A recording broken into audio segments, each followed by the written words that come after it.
El Instituto Tomás Moro ha querido realizar este esfuerzo de entrevistar a los candidatos a diputado por el primer lugar de San José para la próxima legislatura, para el cuatrienio 2026-2030. Así que tenemos el gusto de presentarles las entrevistas de aquellos candidatos que han querido aceptar nuestra invitación.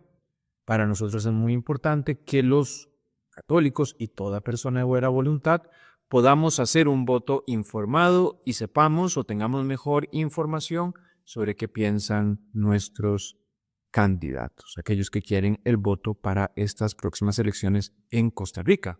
Muy importante aclarar y decir que las posturas que expresan los candidatos son precisamente posturas personales y no representan las posturas del Instituto Tomás Moro, que en todo se adhiere, por supuesto, a la doctrina de la Iglesia Católica. Agradecemos a todos los amigos y seguidores del trabajo del Instituto Tomás Moro que van a participar de esta importante entrevista que tenemos con una distinguida candidata por la provincia de San José.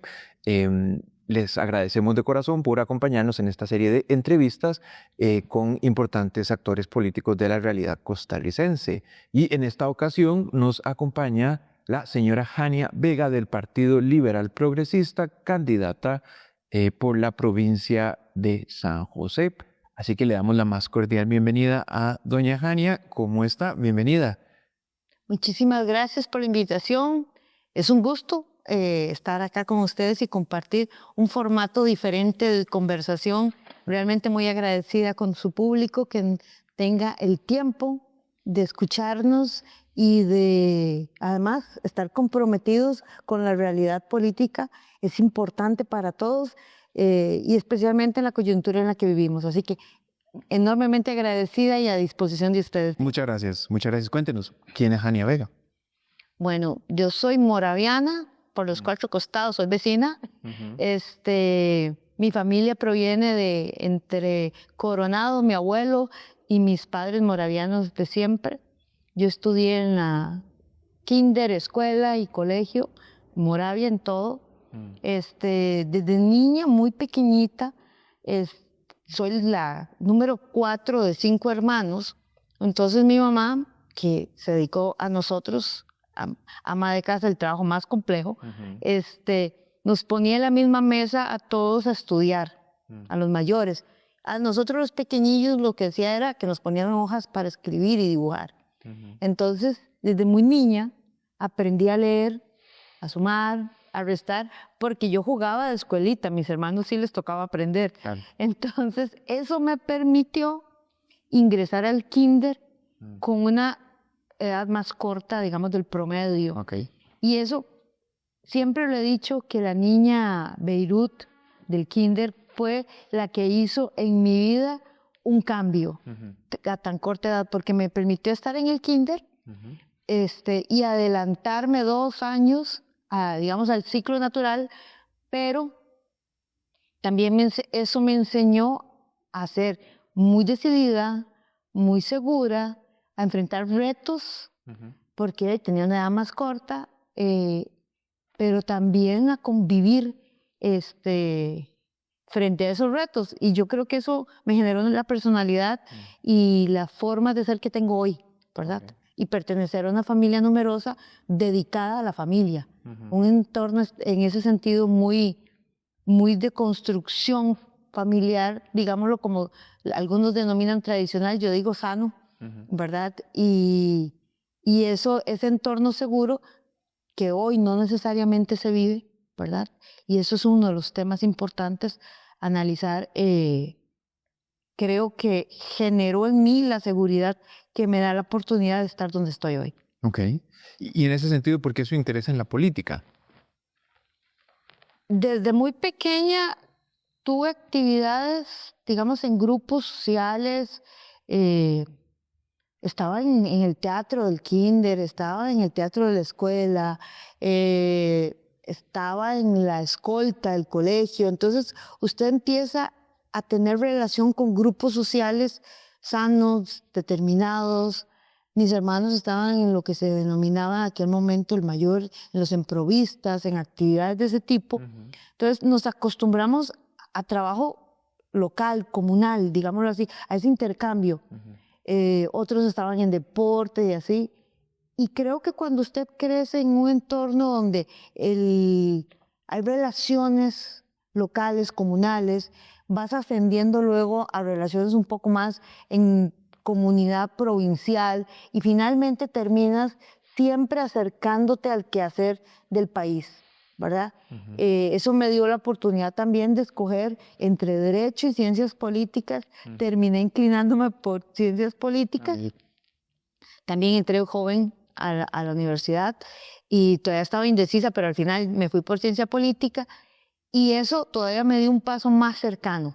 Y la política creo que si se hace en forma decente, como he llamado yo la atención en esta campaña, si volvemos a esa decencia, porque yo recuerdo a mi abuelo cuando yo empecé en política, que yo decía, es que hay que devolverse a la ética, hay que exigir eso de la política.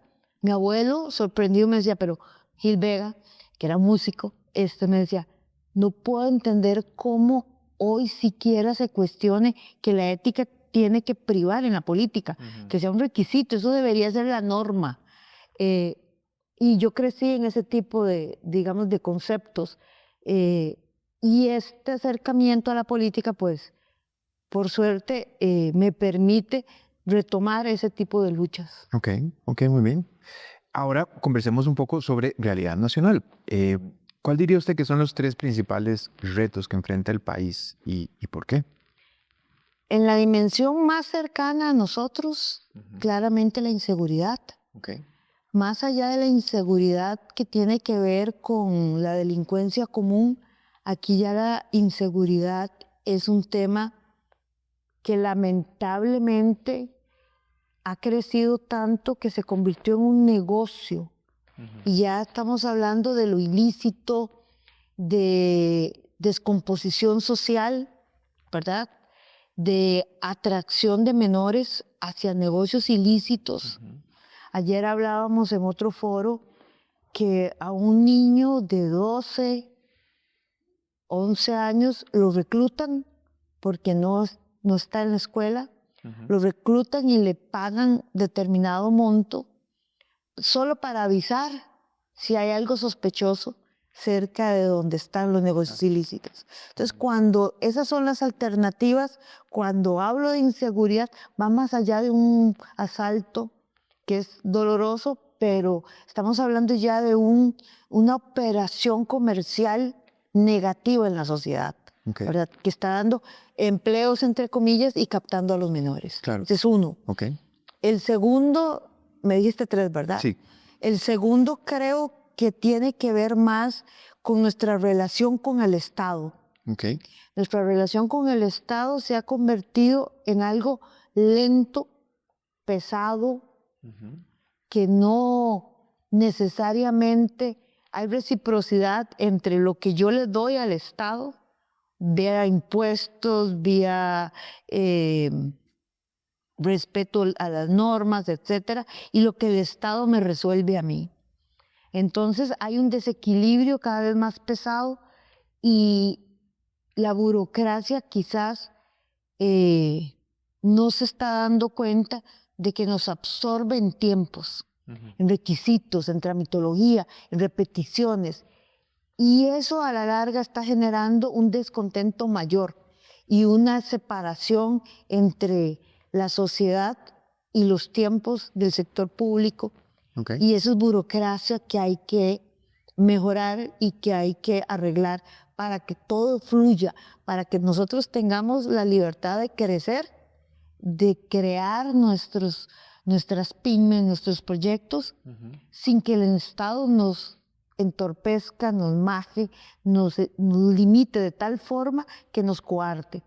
El tercero, me parece que yo escogería entre tantas cosas un tema como lo es el costo de la vida.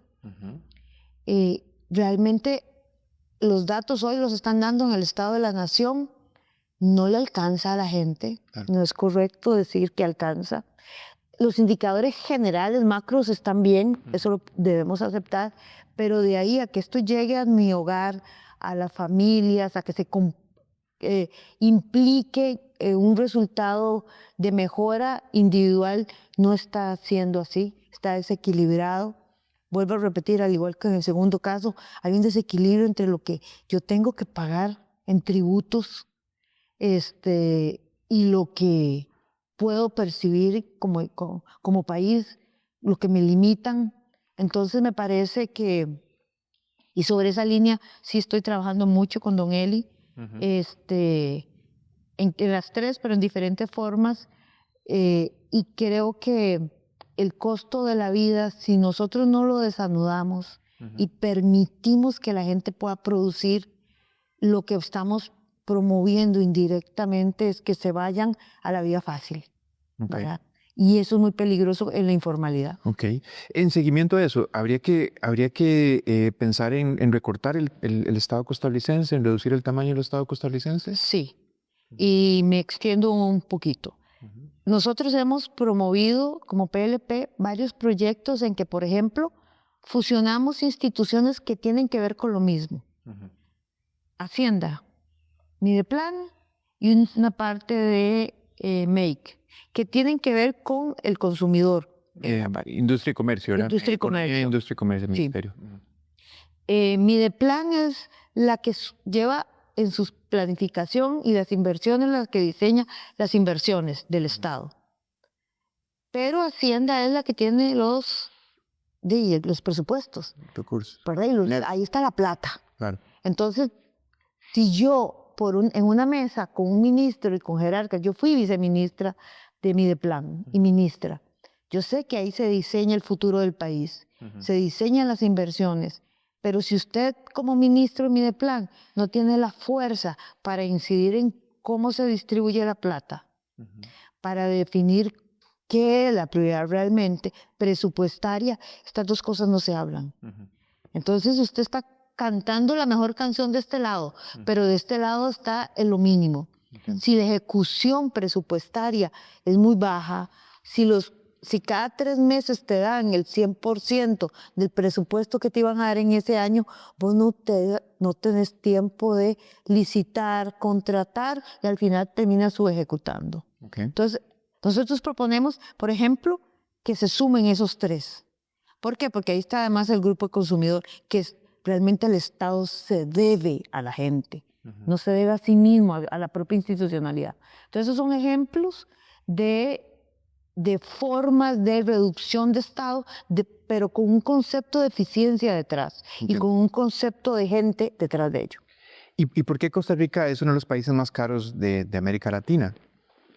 Tenemos indicadores que demuestran, por ejemplo, que hay un exceso o un alto, digámoslo de esta forma, un alto precio de cargas sociales, ¿verdad?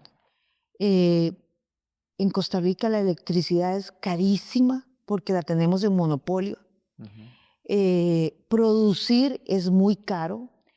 Abrir una empresa dura mucho tiempo. Entonces esas son inversiones que están quedando estancadas. Pedir permisos es muy caro en el país, no por el costo, sino por el tiempo que usted tiene que invertir. Entonces, cuando usted tiene tantas piedras en el camino, al final eso encarece la producción del país, encarece la calidad de vida.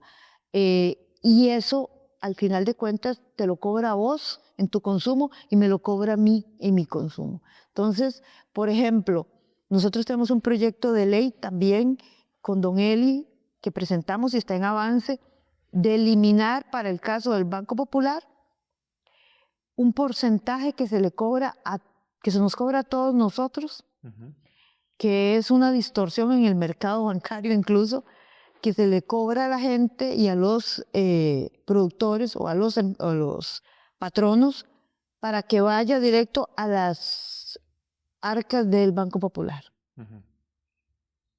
¿Qué tiene que ver mi salario o vos como productor pagarle a un banco para que se sostenga en el mercado ficticiamente. En lugar de que eso sea dinero, que ya sea que me quede mi parte como empleada o la tuya como productor y que vos sobre ese dinero puedas decidir cómo invertirlo. Te obligan a invertirlo quitándotelo prácticamente, dándoselo a un banco. Entonces hay un proyecto de ley que nosotros, y eso son cargas sociales, Claro. o para otros casos, SINA, o para otros casos, que al final no le llegan a la gente. Entonces, si no te está llegando el beneficio, vos tenés que al menos tener la capacidad de dialogar, de ponerlo a la mesa, a discutir y ser sensatos en una medida que vaya siendo evolutiva para que usted pueda tener su libertad con el dinero que usted produce y que yo como empleada gano. Ok. Y una última consulta con respecto a eso, doña Jania. Hay una productora muy famosa de leche en Costa Rica Es correcto. que vende la leche, la leche que produce en Costa Rica, la vende más cara acá, sin costos de logística y demás, que en otro país centroamericano, en donde la vende. ¿Qué opinión le merece? No vamos a decir la marca, ¿verdad? No hace falta. Pero es un caso muy público. Sí. Hay una discusión que se ha venido dando en varias oportunidades en este país que tiene que ver con, ¿le cobramos entonces impuestos porque tiene exoneraciones? ¿Verdad? Y por tanto entonces ese dinero se va hacia el Estado, a la caja única del Estado, y ahí desaparece, ¿verdad? En el sentido no de robo, sino Claro. se diluye. Claro. No vemos directamente el beneficio. O la otra cara es una empresa que tiene ESG, que son los objetivos de sostenibilidad y desarrollo, y le aporta a la sociedad directamente, y entonces garantizamos que haya una forma de que llegue directo a la sociedad el beneficio. Bueno, eso es un debate que no se ha tenido. La gente dice, quitémosle la exoneración, y entonces en la asamblea no sucede porque hay un lobby. O sentémonos a la mesa, discutamos qué es lo que está aportando realmente esa empresa que tiene costos superiores en Costa Rica, pero en Panamá son más baratos los productos. ¿Cuál es la razón de esa diferencia? Y cómo hacer para que los costarricenses nos veamos realmente beneficiados, ya sea por el producto más barato o porque está recibiendo externalidades como empresa en proyectos concretos que le están dando un beneficio al país. Entonces, me parece que las cosas no se pueden decidir así. Debemos de proyectarlo como país. Ok. Muy bien. ¿Cómo califica la administración Chávez Robles? Es una administración que viene con un parecido de los últimos 12 años, administraciones anteriores, respecto a la forma en que se ve a la sociedad costarricense, con rupturas abruptas, con formas de imposición que son muy lejanas al modelo costarricense, con una tendencia a mucho discurso, pero pocas soluciones. Okay. Una administración en la que yo puedo incluso indicar que yo quizás hubiera estado de acuerdo con algunos temas tratados, mas no con las formas. Yo soy una persona acostumbrada a asumir la responsabilidad de lo que a mí me toca hacer y liderarlo. Siento que esta administración particularmente renunció a liderar desde el principio el diálogo, y eso es algo que como costarricense y como una nueva generación creo que lo extraño, porque en este país no se pueden imponer las cosas, se deben de dialogar las cosas, no en una forma eterna, Claro. pero sí dialogar. Entonces me parece que lamentablemente la fuerza que tuvo al principio se diluyó en el tiempo en una forma negativa de trabajar.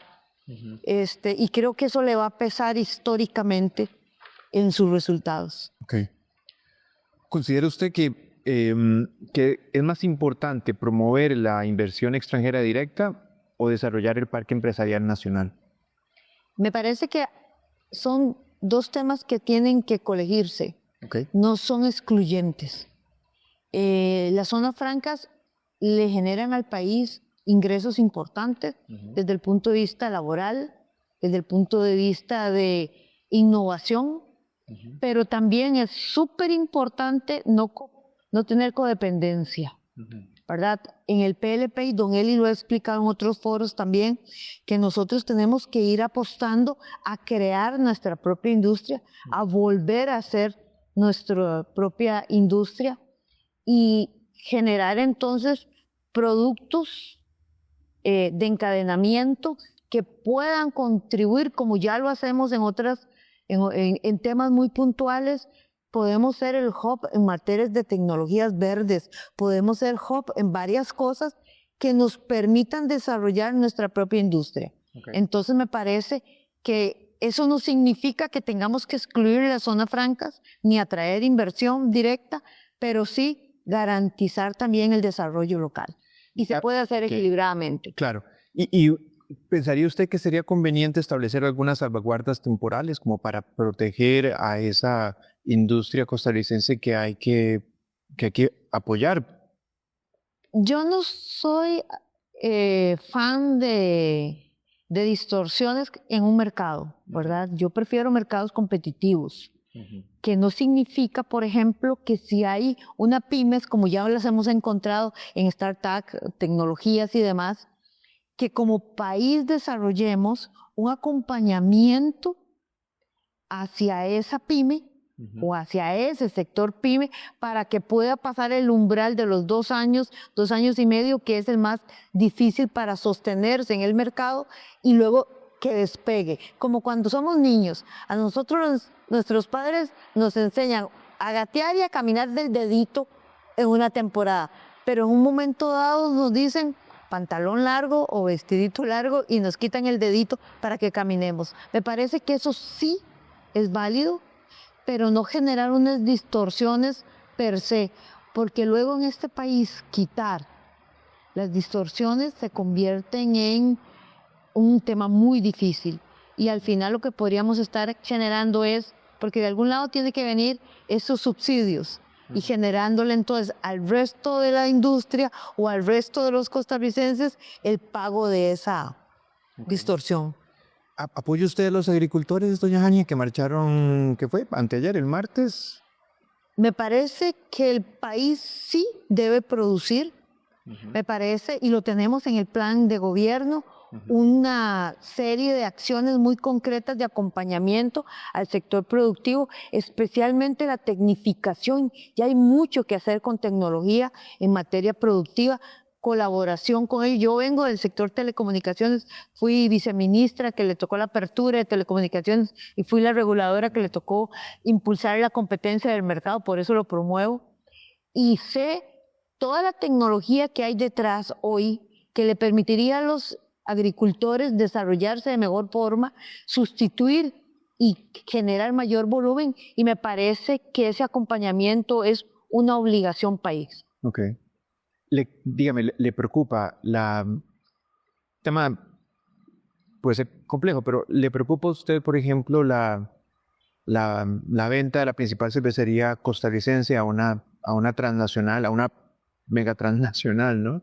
¿Le preocupa a usted eso, lo que pueda significar para efectos del empleo local, de la generación de utilidades en el país? ¿O le parece que no tiene dificultad, no hay problema en ello? Te lo pongo de esta forma.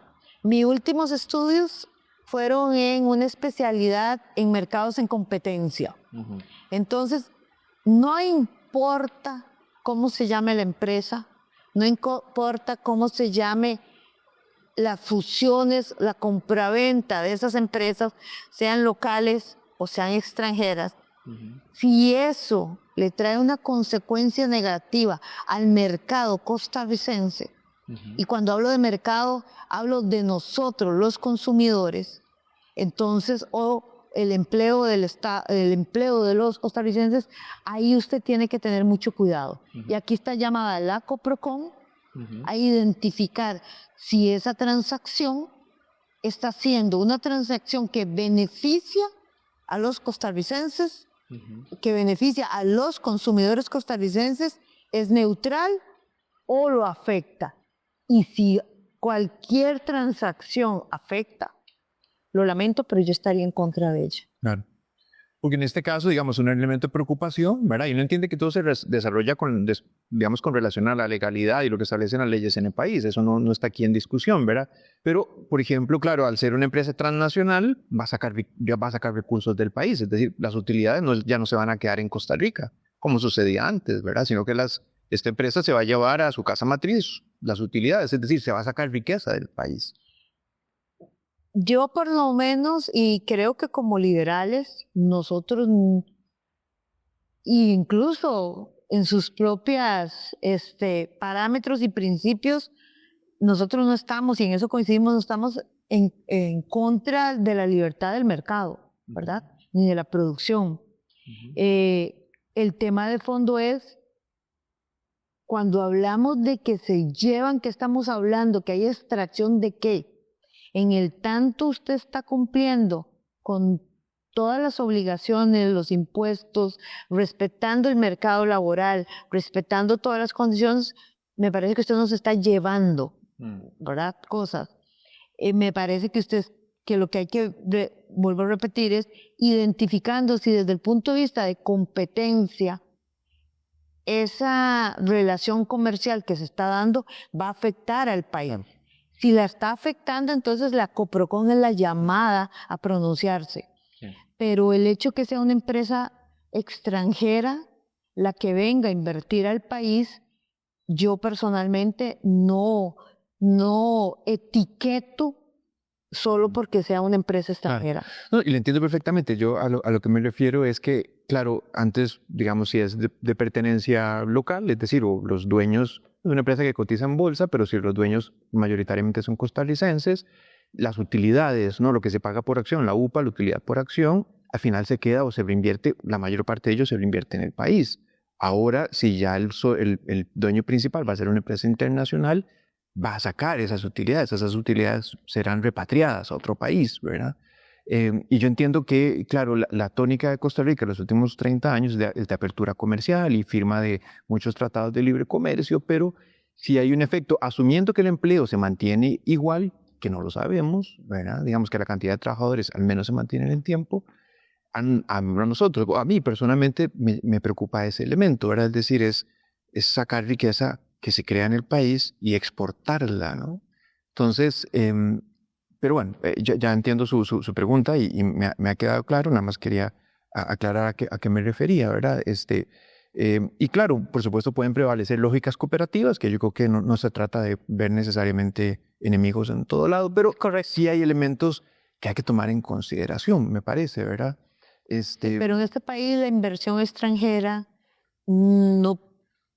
yo por lo menos no promuevo etiquetarla en el sentido de es bueno o es malo, hay extracción o no hay extracción, porque en el tanto cumpla con todos los elementos, y eso es otra de las consignas también de los principios de ustedes como instituto, de verdad que lo estuve leyendo antes de venir, es lo mínimo por respeto a ustedes mismos, y caramba, tenemos muchas coincidencias en pensamiento y uno de ellos es esa libertad, ¿verdad?, de inversión.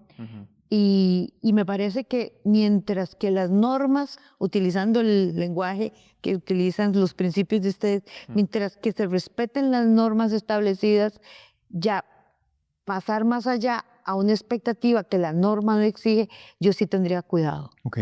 Entiendo, perfecto. Muy bien, doña Jania, ¿debe legislar la próxima Asamblea Legislativa sobre inteligencia artificial? Sí, pero hacerlo en el sentido del incentivo.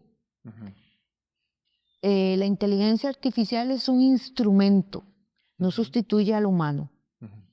Y como tal, la legislación son parámetros que nosotros estamos dando sobre ello. Otro de los elementos de los principios que ustedes establecen, que es que las normas ni tienen que ser perfectas porque son hechas por humanos, ¿verdad? Pero lo importante aquí es entender para qué nosotros como sociedad queremos utilizar ese instrumento, cómo lo vamos a aprovechar en el sentido positivo, de forma tal de que tengamos reglas claras para la inversión y para el desarrollo, pero también para la apropiación como sociedad de esa tecnología, de esa inteligencia, y que no sea un efecto negativo para la sociedad, que normalmente no lo es en el tanto las reglas sean claras. Pero a nivel mundial, por ejemplo, yo he estado en varios foros internacionales sobre este tema. Desde el 2017 me ha tocado estar y se discutía sobre la ética, ¿verdad? En el aprovechamiento de las tecnologías y cómo hay que poder informar, educar y permitirnos a nosotros como sociedad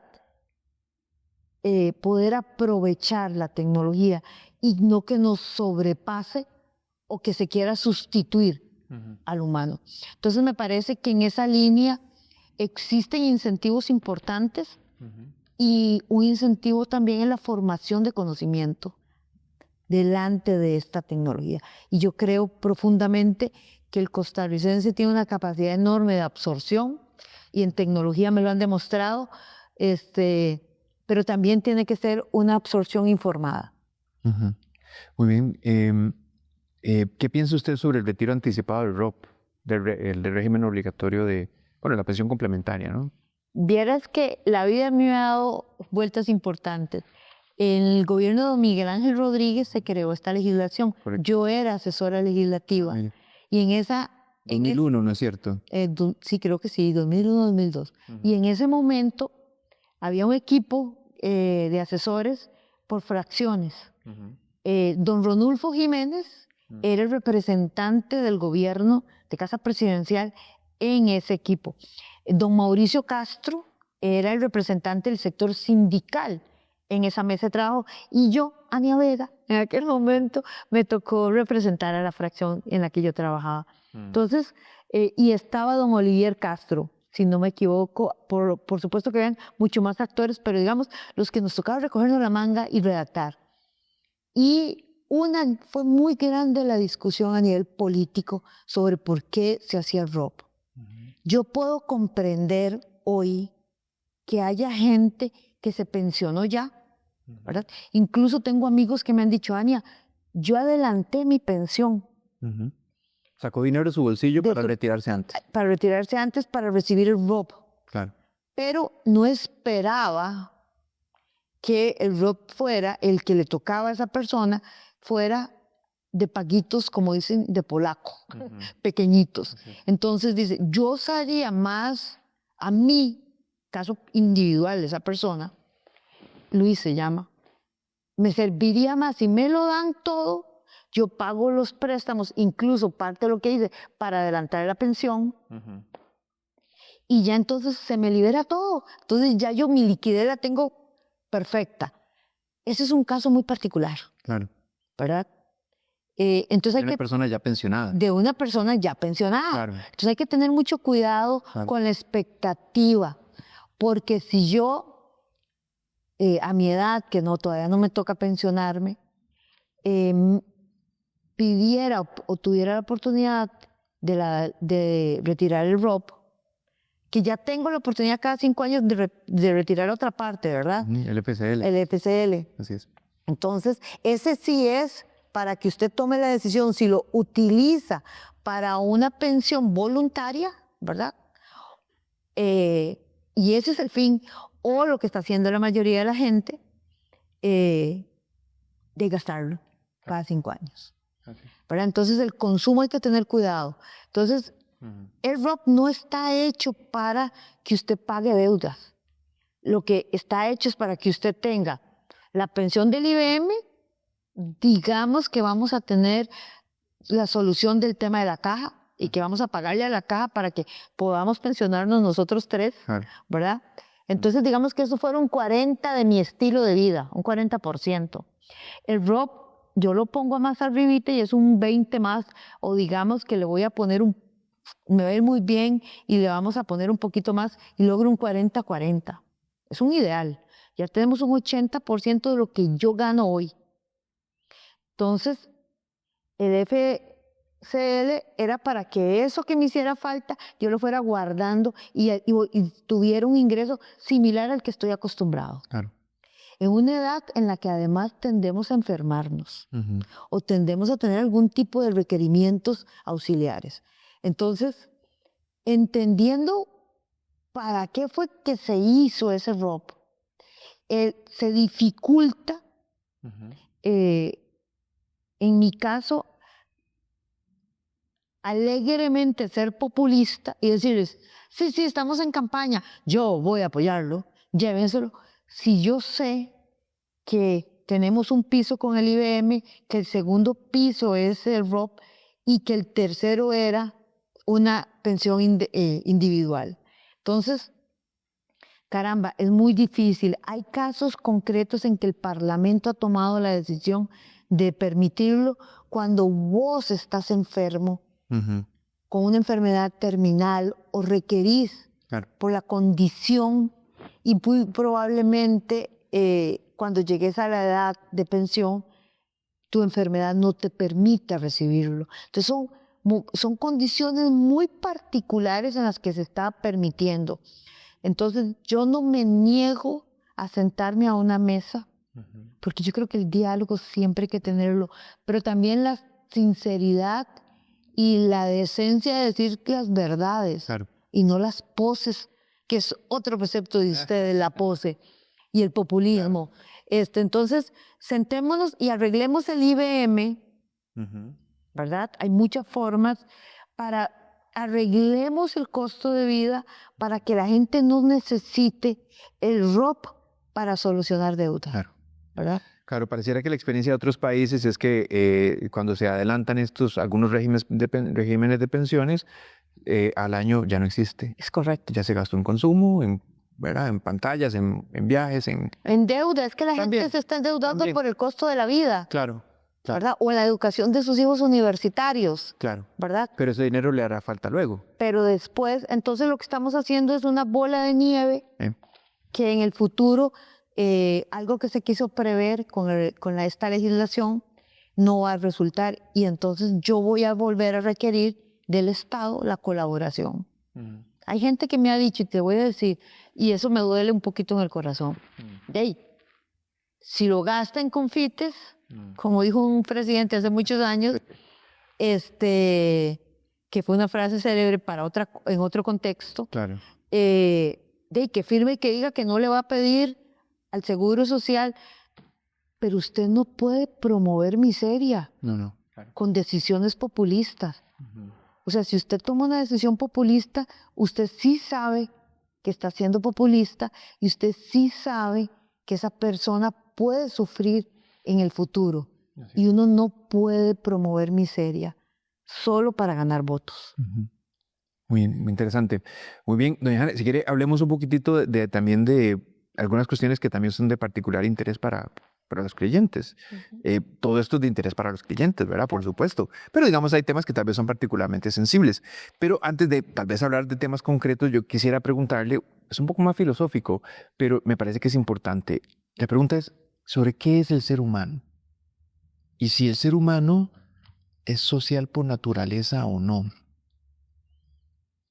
Me parece que nosotros, me parece que somos, para decirlo de la forma más gráfica, porque es una pregunta muy profunda, somos una especie de energía, ¿verdad? O sea, nuestra alma es energía, para decirlo de la forma más simbólica que lo puedo ubicar.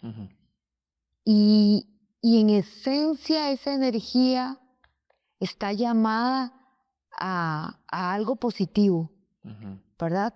Yo lo veo muy positivo. y como seres humanos o como personas individuales podríamos promover que nuestra energía solo sea para calentarnos a nosotros, porque nuestro entorno nos está formando de esa forma. O podríamos ser una energía como la que, gracias a mi familia, que somos numerosos, nos formaron en un tema más solidario. Cuando usted crece en una familia donde te enseñan, y esto es una forma muy simple que mi papá nos enseñó a nosotros de chiquititos. Como nosotros éramos 5, se parece a la manita, ¿verdad? Entonces a nosotros nos dijeron, vean, ustedes son 5 y cada uno de los deditos es diferente. Esa es la energía de cada uno. Ese es ser individual del que hablábamos al principio. Entonces cada uno tiene un objetivo de estos deditos y tiene derecho a desarrollarse, a usarse como tal. Pero cuando usted como manita, como grupo, usted se cierra, usted puede tener más fuerza, usted puede apoyar para adelante, usted puede detenerse y detener un golpe como manita juntos. Entonces yo creo en el derecho individual como persona de aspirar, de desarrollarse y de crecer. Absolutamente, porque mi familia me enseñó a eso. Yo fui uno de esos deditos, no voy a decir cuál, pero fue uno de esos deditos.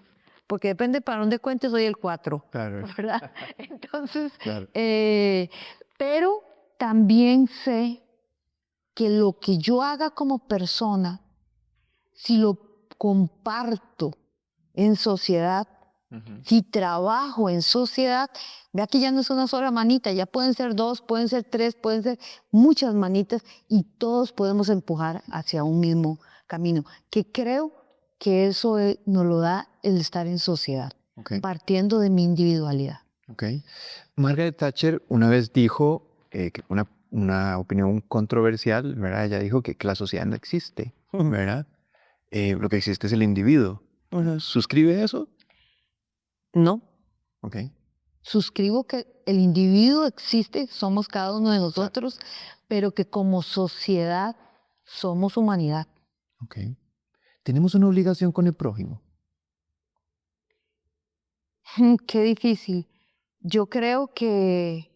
Eso que para un liberal puede ser difícil plantearlo en esos términos, pero... Pero no, porque nosotros como liberales entendemos de la parte social y la colaboración social.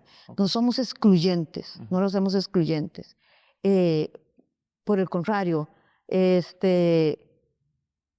lo que te quiero tratar de decir es que aquí hay un tema de formación que genera mucho esto.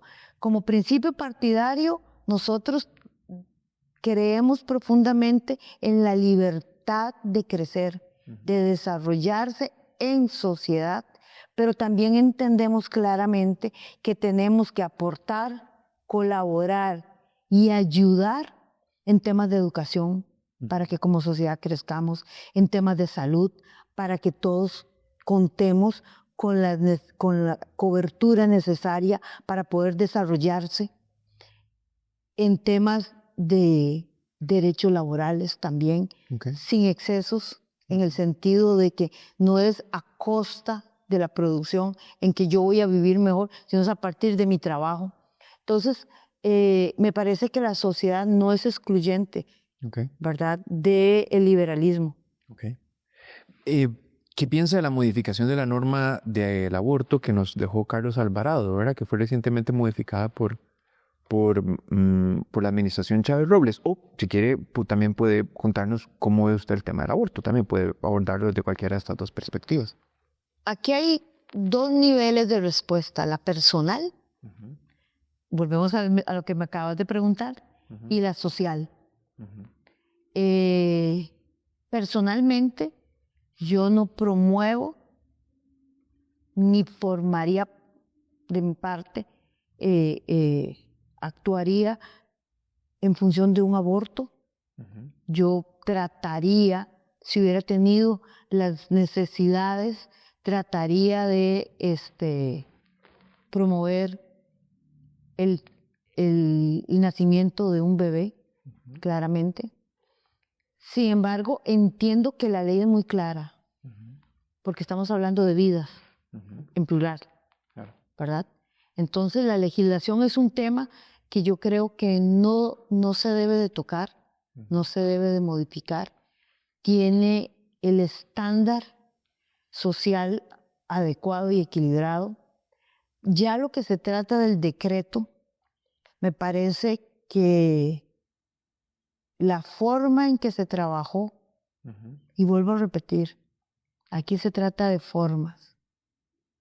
Y ustedes también tienen un precepto en eso. El diálogo está primero.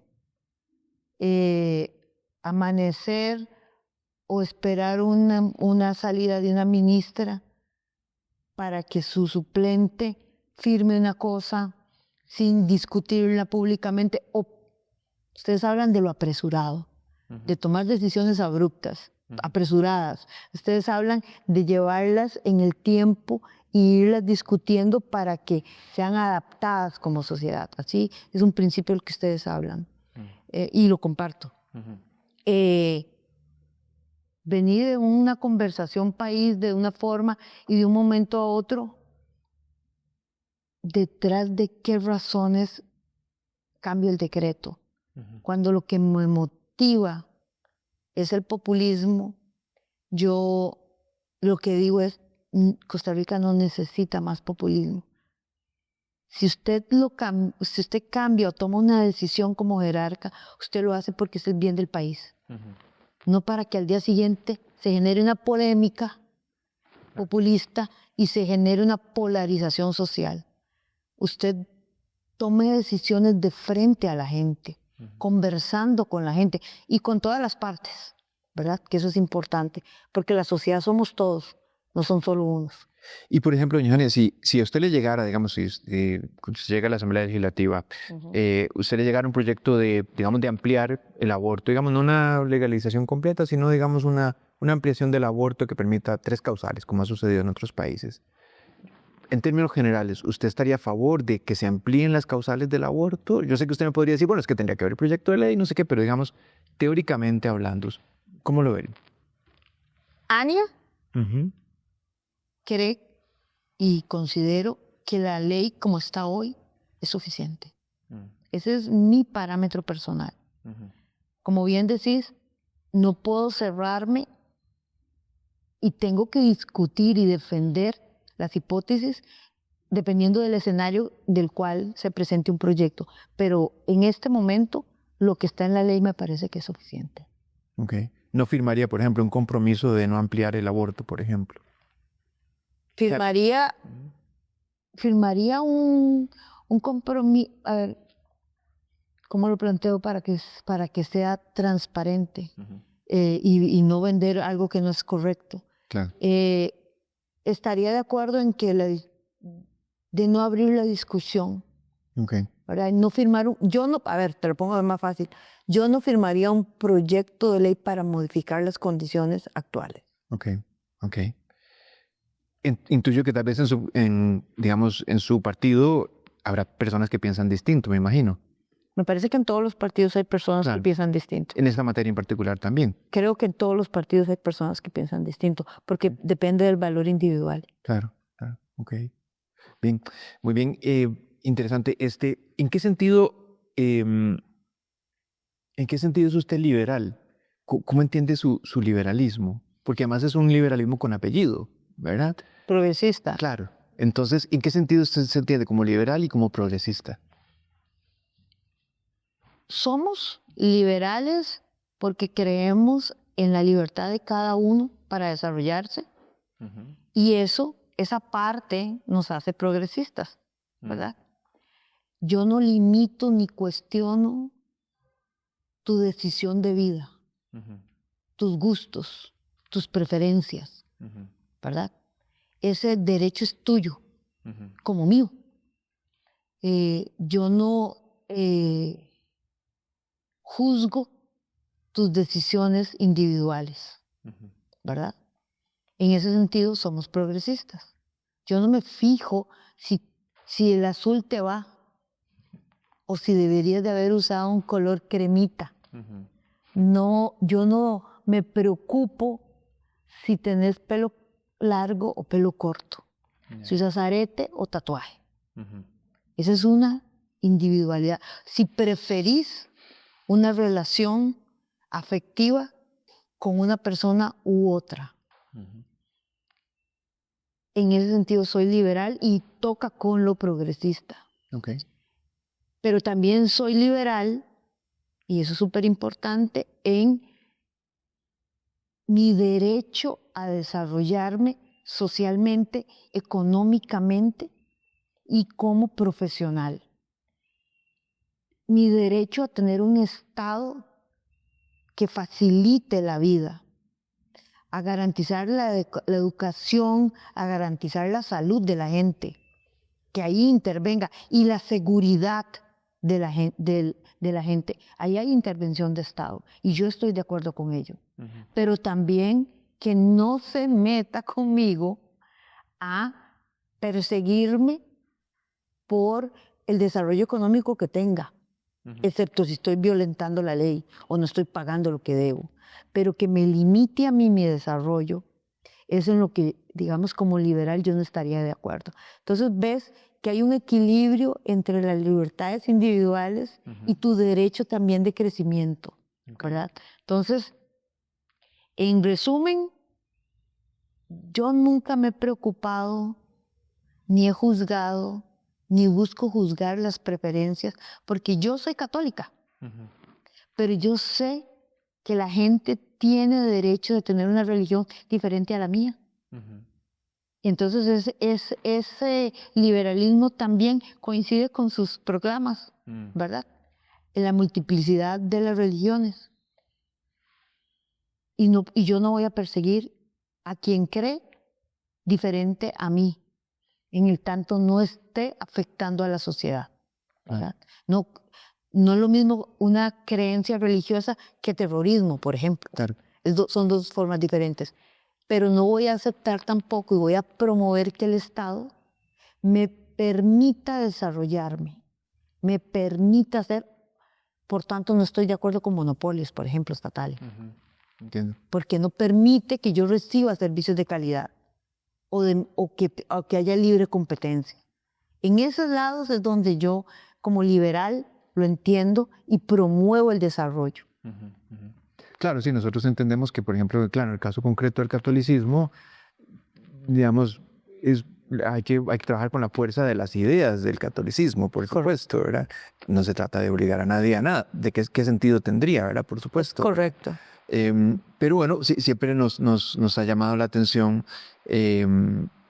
digamos, cómo las doctrinas políticas influyen, por supuesto, en cómo entendemos la sociedad y demás. Sí, claro. Y en ese sentido, ¿usted diría que, por ejemplo, el liberalismo es una forma de individualismo o no necesariamente estaría de acuerdo? Lo hablamos hace un rato. Ok. Una cosa es, y me parece que el liberalismo no tiene nada de individualismo en el sentido de encajarlo como o sos individualista y no crees en el trabajo como sociedad, ¿verdad? Ni en la colaboración a la sociedad. Si lo crees así, eso no es ser liberal. Eso es ser libertario. Que son dos ramas diferentes, ¿verdad? Que yo creo en mi libertad, en mis condiciones y ahí sálvese quien pueda. Eso no es ser liberalista. Ok. Bien, y la última pregunta en esta sección, doña Jania, agradeciéndole por su tiempo y sus respuestas. En el 2019, 2020, si no me equivoco, un poco antes de la pandemia, se aprueba una ampliación de las causales de divorcio en Costa Rica, ¿verdad? Se suma la causal de la imposibilidad de caracteres, ¿no? Como una causal de divorcio. Luego creo que en el 2023 se reforma el Código Procesal sobre esta materia y inclusive, digamos, ya no hace falta una serie de requerimientos que antes hacían un poco menos accesible el divorcio. ¿Está de acuerdo con con esto, con el estado actual de la legislación sobre divorcio? ¿Cree que hay una equivocación en esa ley? Sinceramente no le he dado seguimiento a ese tema. Ok.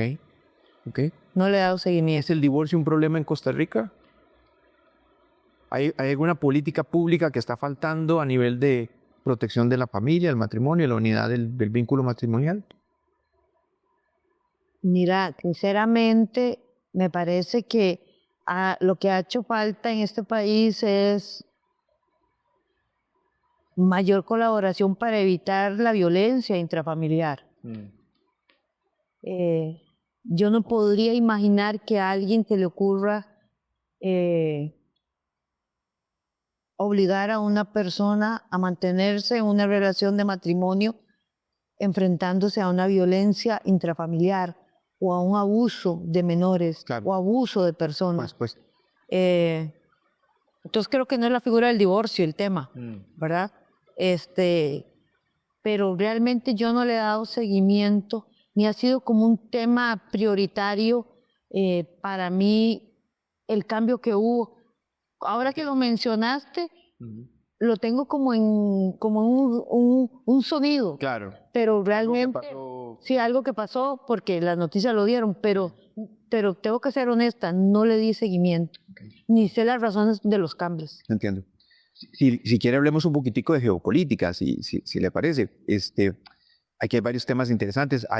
Vivimos en un mundo bastante conflictivo, pienso yo, ¿verdad? A nivel internacional, o sea, tenemos situaciones bastante complejas.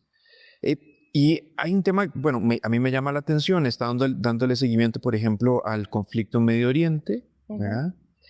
Y en año 2008, si no recuerdo mal, la administración Arias Sánchez decide devolver la embajada de Costa Rica en Israel a Tel Aviv. Ajá. Usted, digamos, estaría de acuerdo en devolverla a Jerusalén, digamos, como futura.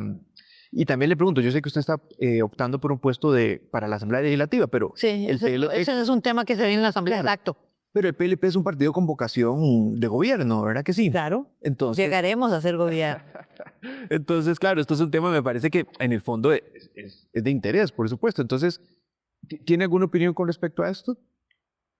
Sinceramente, en el PLP hay gente extraordinaria, María Fernández y otros que son expertos en relaciones internacionales. ¿Ya? Esa no es mi área. Entonces, si hay algo que uno tiene que aprender en la vida es a ser bueno en donde uno es y escuchar a los que son mejores que uno en lo que uno no necesariamente conoce. Entonces, con la franqueza con la que hemos conversado, en este caso, yo preferiría escuchar a los que saben, porque realmente no soy decisora en esa materia. Le entiendo perfectamente. Ahora, creo que esto también es más cercano a nuestra realidad, ¿verdad?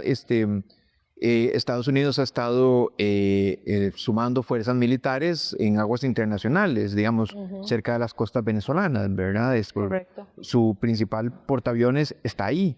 Al parecer hay 10,000 hombres, personas, ¿no?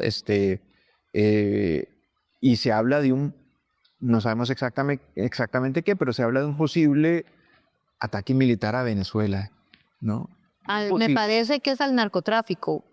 Creo que por ahí viene la cosa. Ese es uno de los argumentos que se utilizan. De hecho, ese es un tema interesante, ¿verdad? Porque Estados Unidos ha estado disparando directamente a botes. A botes donde se presume que hay droga. Claro, pero que es algo, pienso yo que es algo inédito, porque claro, Estados Unidos lo justifica diciendo, es que ellos están llevando drogas a mi país. Pero normalmente el tratamiento del narcotráfico nunca se ha tratado como si fuese una guerra entre países. Normalmente son cuestiones que se judicializan, ¿verdad? Entonces, ¿cree usted que, por ejemplo, eso se podría manejar distinto, se podría manejar mejor? ¿O cree usted que, digamos, la situación de los venezolanos solo se resolvería a través de un ataque indirecto, por ejemplo, de Estados Unidos? Creo que estás como incluyendo bastantes temas. Me pusiste una ensalada bastante llena de ingredientes. Claro. Entonces voy a ir tratando de tocar los que yo pueda. Entiendo. ¿Verdad? Me parece que aquí hay un tema que es la gran sombrilla, si me lo permitís explicar así como en moraviano, Sí. que es el comercio ilícito y las drogas. Ahí, al igual que el PLP, yo apoyo absolutamente que todos los países, toda la clase política tiene que dar un golpe certero y no puede ir con tintas medias. Este es un flagelo de la humanidad, las drogas y lo ilícito que viene detrás, porque lo ilícito no es solo que vendan cigarrillos y que vendan licor, sí, y que vendan fauna, como en Costa Rica, que se están robando la fauna. Hay lavado, hay trata de menores, hay un montón de cosas detrás de ese comercio ilícito. Y ahí yo, en defensa de esos niños, en defensa de esas mujeres o de esos hogares destruidos por la droga, yo no tengo, pero ni el mínimo miramiento a que hay que darle un golpe. Y eso sí es un golpe duro. Como la manita de mi papá, es un golpe duro. Entiendo. Entonces, me parece que a nivel mundial esa debería de ser la agenda y cerrarnos todos en una sola fila. Ese es uno de los ingredientes de este cóctel que vos señalabas. Vos hablas de la situación de los venezolanos. En el caso de los venezolanos, en términos generales, haciéndolo muy simple, y me disculpo con los venezolanos por el simplismo que voy a hablar, la situación caótica de ese país tiene que ver con una dictadura. No tiene que ver con Estados Unidos, tiene que ver con una dictadura. Y ahí todos vivimos y hemos visto cómo los venezolanos se desplazan, cómo les han arrebatado sus propiedades. Otro de los principios que ustedes también defienden, su propiedad. Cómo vos te sacan de tu país y te quitan tus cosas. Tenés que irte a veces dejar a tu mamá o a tus padres que no pueden desplazarse para salir y trabajar. Me he topado a Ubers que son médicos, que han venido a Costa Rica porque es lo que les queda. He visto familias recogiendo dinero en la 32. Entonces aquí hay un tema de humanidad frente a un dictador. Y también yo, en eso de los dictadorcitos populistas, yo tampoco ahí tengo el menor, ¿cómo se llama? Tolerancia a ese tipo de dictadores. Y Dios guarde acá, lleguemos a eso. Claro. Dios guarde, porque hay pasitos que hacen sospechar, pero bueno, Entiendo. creo la democracia de mi país y sigo en ella. Entonces me parece que ese es otro tipo de fenómeno. Y si ese fenómeno, lamentablemente en Venezuela, se está juntando con el otro, con el primero, con el del narco, con el comercio ilícito, perdona, pero el mundo tiene que ser responsable con ese país y defender a los venezolanos. Ok, es decir, a través de una intervención. A través de una Estados Unidos. intervención, no sé si de Estados Unidos, pero sí deberíamos de ser más responsables como mundo. Y ahí lo traemos a las preguntas que me hacía. Si vemos a un país como un individuo, ¿verdad? Ellos tienen su derecho, como lo tiene Costa Rica, si fuera un individuo como país, de actuar, de tener sus reglas y demás. Pero cuando aquí hay un abuso, donde le están quitando las libertades a las personas, donde les están coartando, donde no los dejan ni pronunciarse, derechos esenciales como la libertad de expresión, que no lo hemos hablado, perseguir a la prensa, cerrar medios de comunicación, que son pasos que se dan para generar dictaduras, están sucediendo ahí, hay hambruna. Entonces, yo creo que el mundo debe ser responsable y ayudar a esa sociedad o a cualquiera en el mundo donde haya ese tipo de injusticia. Este es un tema, me parece interesante y delicado, ¿no? Por supuesto, de lo que estamos conversando, y me parece muy importante en un mundo tan globalizado, ¿no? Gustavo Petro, presidente de Colombia, alega que en una de esas, ¿verdad? En una de esas ataques de Estados Unidos, estas lanchas pesqueras mataron a pescadores colombianos, ¿no? Y no podemos, el único que sabe lo que pasó en realidad es Estados Unidos, probablemente, y las familias de los implicados, ¿verdad? Sí. Porque evidentemente aquí hay que creerle a Estados Unidos de que eran narcotraficantes, de que llevaban drogas, de que con el riesgo o el reto además, porque hay un derecho internacional.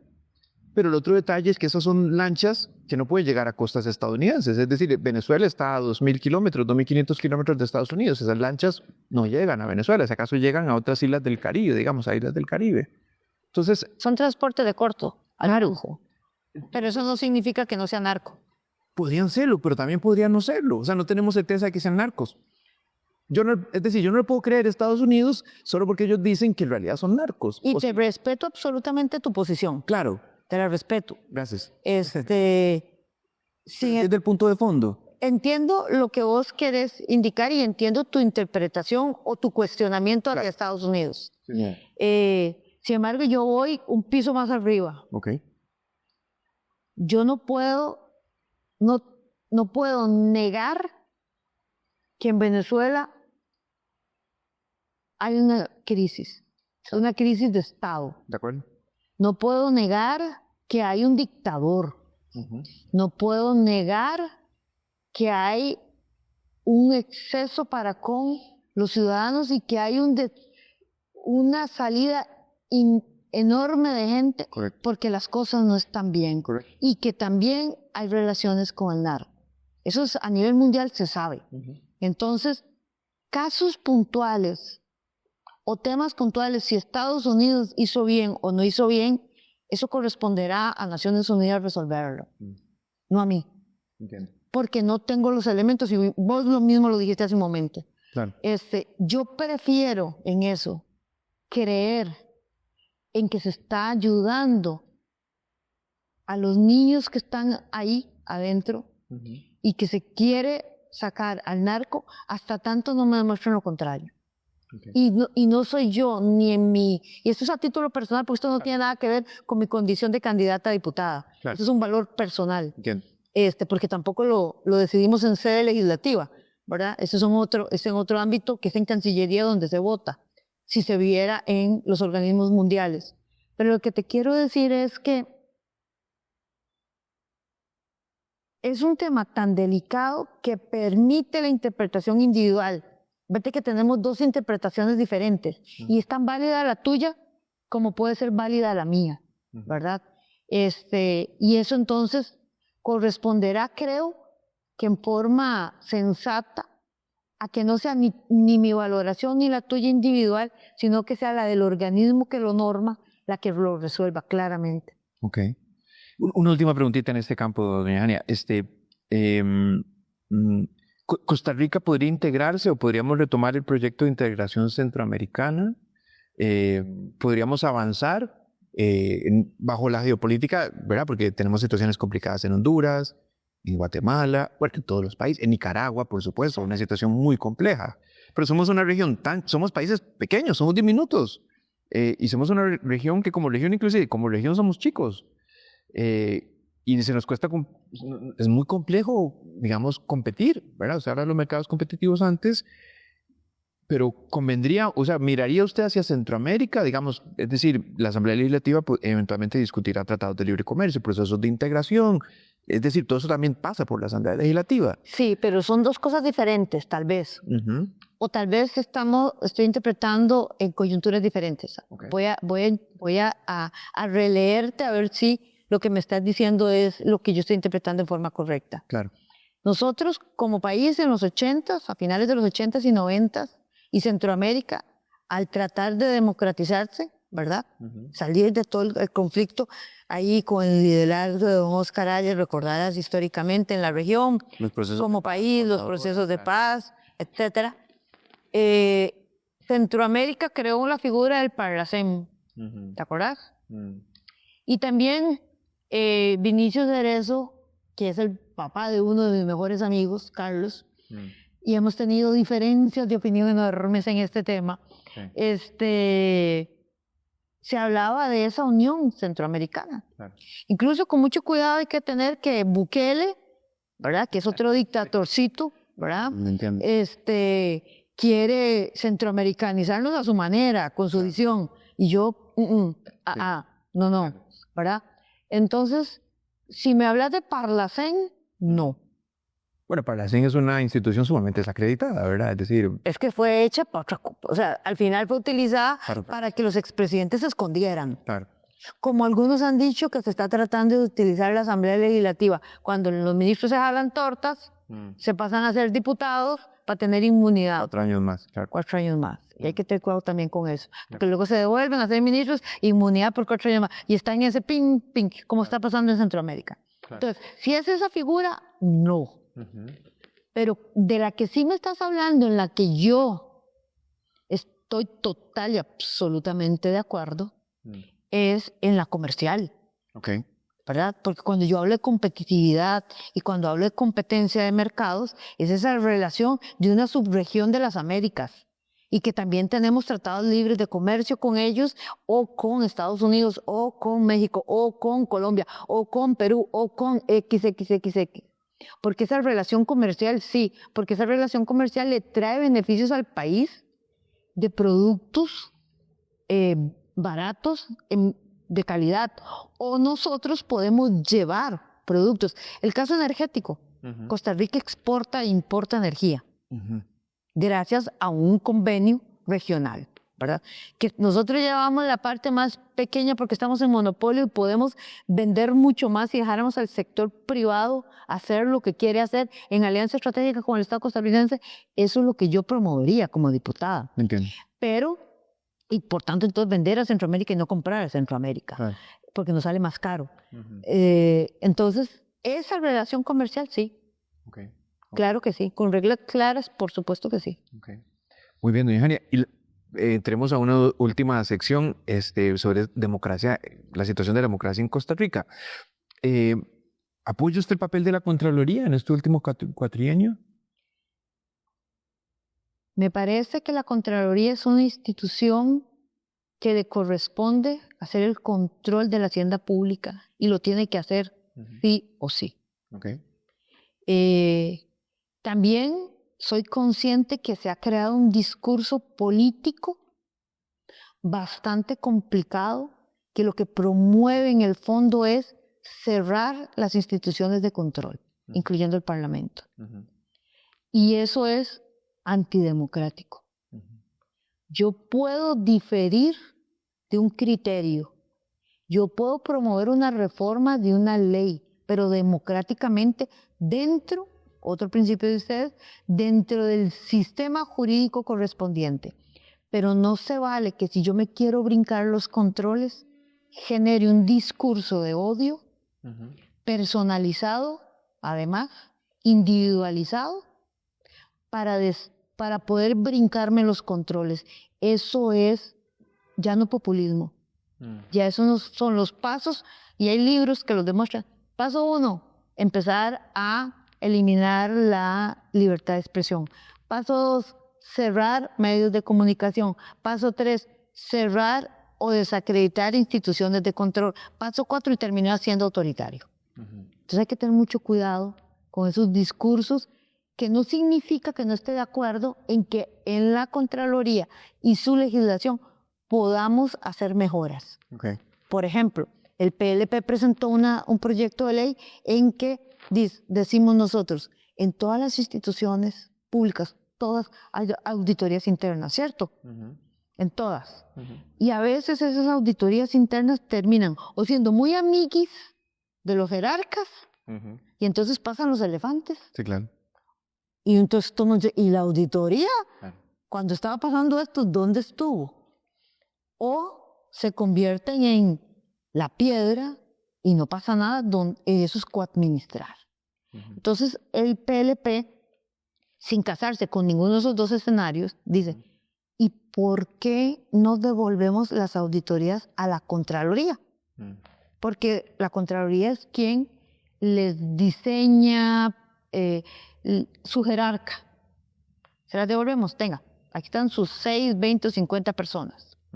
Y le permitimos por medio de reforma a la Contraloría hacer equipos interdisciplinarios que para casos concretos entren a las instituciones públicas ministerios, el ICE, Recope, analizar casos concretos para garantizar que se estén llevando las mejores prácticas en materia de hacienda pública. Eliminarse el amiguismo y garantizar el control de la hacienda. Ese es un escenario para discutir. Y quitas a ese grupo de la institución, no para que no haya controles, sino para que no haya contaminación del control. Okay. Devolver la labor de control a la Contraloría. Es correcto. Okay. Y que sea control ex post, ¿verdad? No ex ante, porque el ex ante no te permite hacer. Claro. Okay. Entonces, ves que no estoy en contra de que se reforme, pero tengo mucho cuidado por el discurso que se está utilizando ahora. Entiendo. ¿Debe Costa Rica aumentar el número de legisladores? Jamás. ¿No? ¿Alcanza con 57 para todo el país? Alcanza, requete alcanza y podríamos sobrar con la mano. Okay. Y esa ha sido, y te digo que esa propuesta desde que Abril Gordienko, que va también de candidata a diputada, el primer lugar por la unidad, la puso.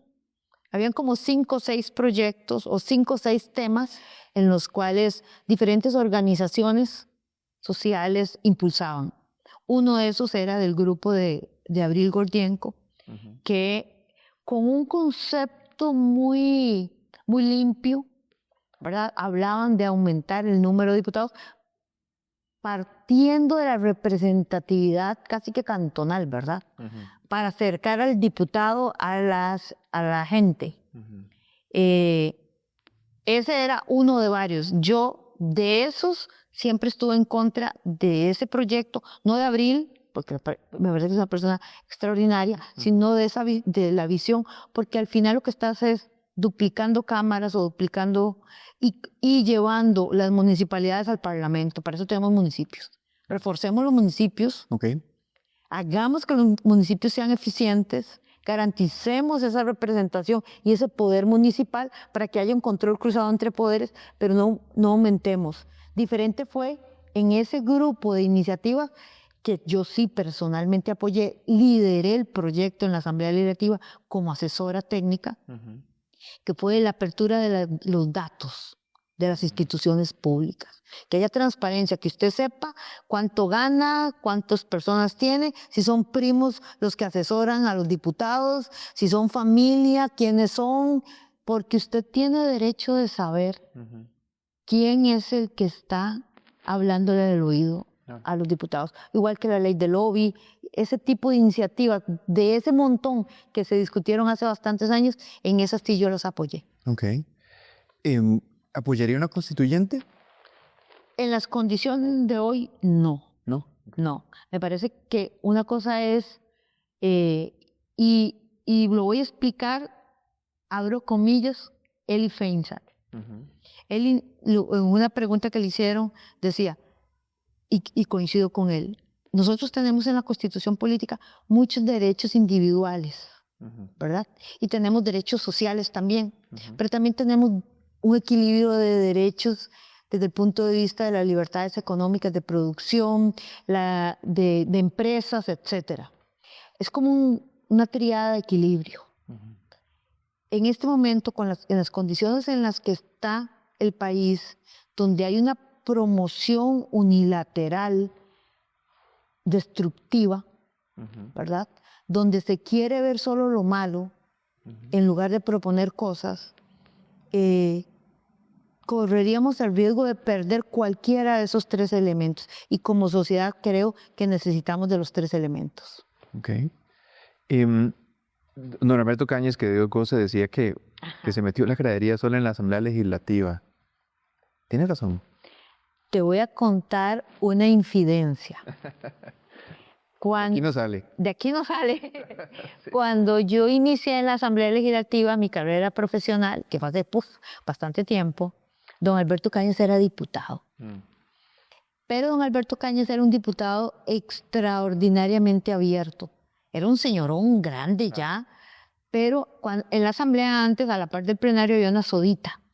Y ahí los diputados tomaban café, pero don Alberto tenía la característica de decirle, venga acá, chiquillo, muchachillo, sentémonos a conversar. Imagínense qué privilegio esos momentos, yo comenzando mi carrera profesional, recién graduada de bachiller. Y don Alberto nos permitía sentarnos a un grupo y discutíamos cosas. Y don Alberto comentó eso. Y yo me puse enojadísima.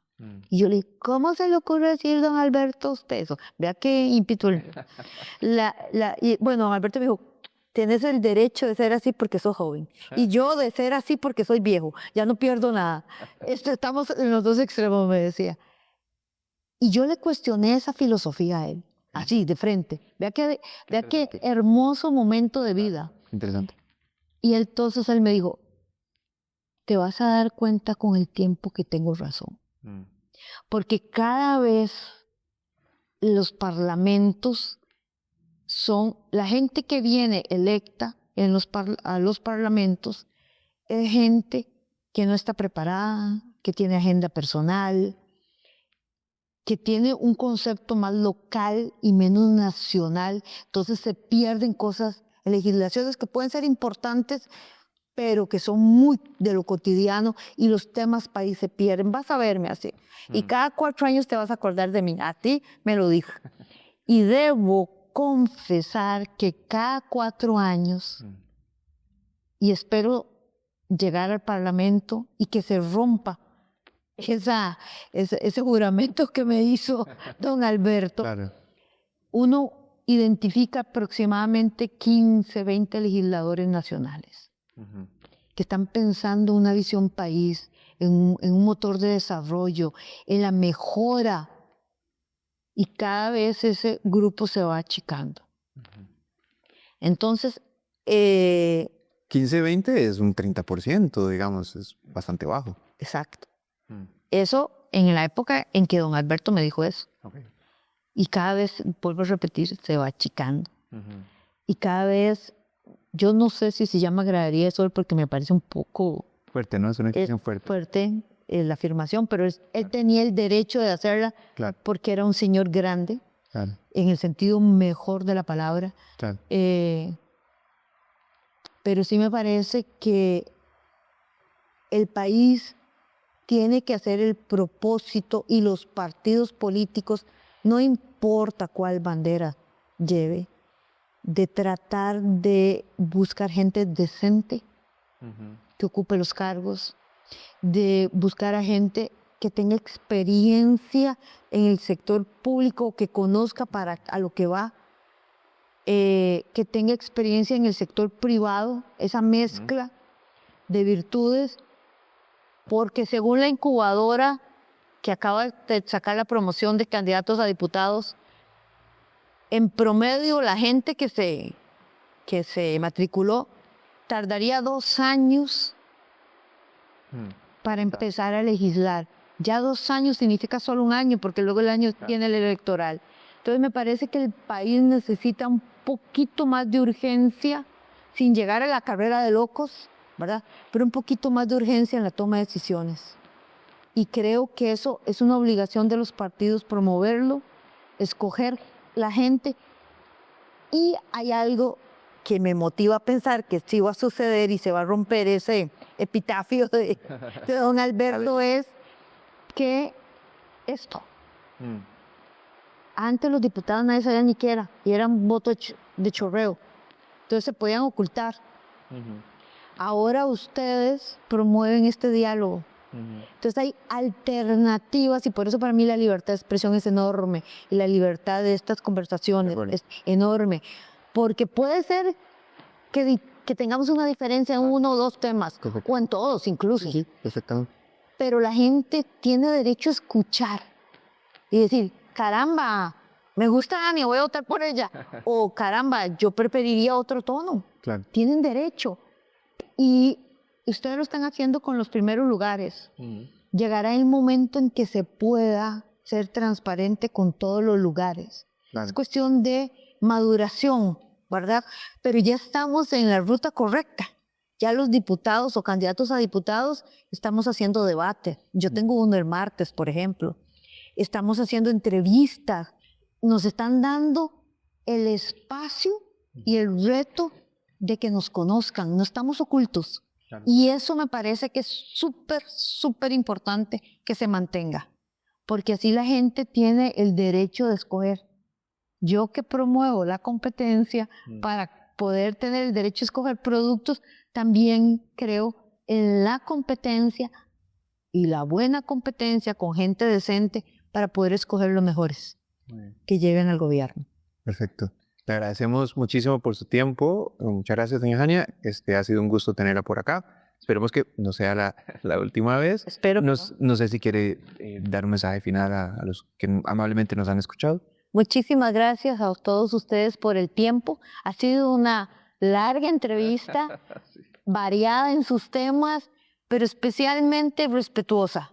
Y yo creo que como costarricense y como, espero en Dios, legisladora del Parlamento, esta sea la tónica, el tono, la forma, la empatía, el respeto, la decencia, la que vuelva al Parlamento, vuelva a la política, que tomemos decisiones que lo que busquen sea resolverle la vida a usted y no beneficiar a quien tiene el poder de la decisión. Estamos en un momento importante como país, estamos en una coyuntura donde estamos discutiendo si logramos un avance positivo y cambiamos lo que se ha venido haciendo, o nos quedamos estáticos, sin cambios, y nos aguantamos lo que hay, o peor aún, volvemos al pasado. Y yo apuesto al cambio hacia adelante, pero con gente decente, con gente que dé la cara y que rinda cuentas. Así que los invito a seguirlos, siempre escuchando el programa y las cápsulas que faltan, a analizar mi perfil. Yo estoy en las redes sociales, hvega, @ ya sea Facebook, Insta. Ahí me encontrarán a averiguar, a investigar qué he hecho en mi vida. Mi vida está abierta a ustedes porque ustedes son los que toman las decisiones por el país y yo solo presento el nombre. Así que les agradezco si investigan, les agradezco si se informan y les pido como costarricense que voten y que le ganemos al abstencionismo en estas elecciones. Muchísimas gracias. Muy bien, muchas gracias, doña Jania, muy gentil. Muchas gracias por acompañarnos. Seguimos aquí trabajando para llevarles a ustedes un voto informado. Bien.